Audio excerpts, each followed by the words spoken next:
হ্যাঁ দর্শক দেখতে পাচ্ছেন এই যে ভর্তা বানাইতেছে চালতা দিয়া, তেঁতুল দিয়া, পেয়ারা দিয়া, কলার থোর দিয়া, তার আমড়া দিয়া, মরিচের গুঁড়া, পাখি মরিচ, তারপরে কি মরিচ, বোম্বাই মরিচ, ভাজা মরিচ, চিনি।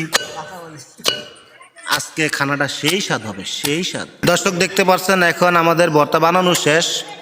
এখন যে বলের মাঝে রাখতেছে গাইলের থেকে কিছুক্ষণ পরে পোড়ামরিচ দেওয়া হবে, চিনি দেওয়া হবে, পোড়ামরিচ দেওয়া হচ্ছে। দেখতে পাচ্ছেন দর্শক আমাদের ইব্রাহিম,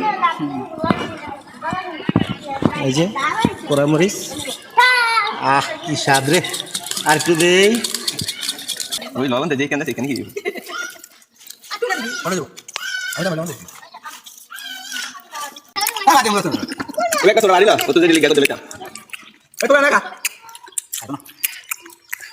সেই স্বাদ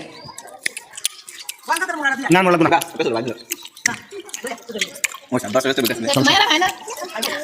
হ্যালো কুসারা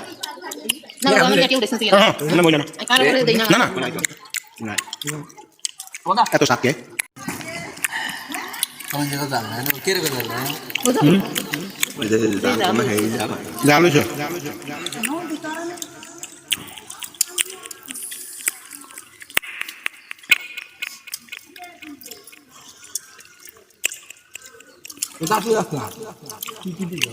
সব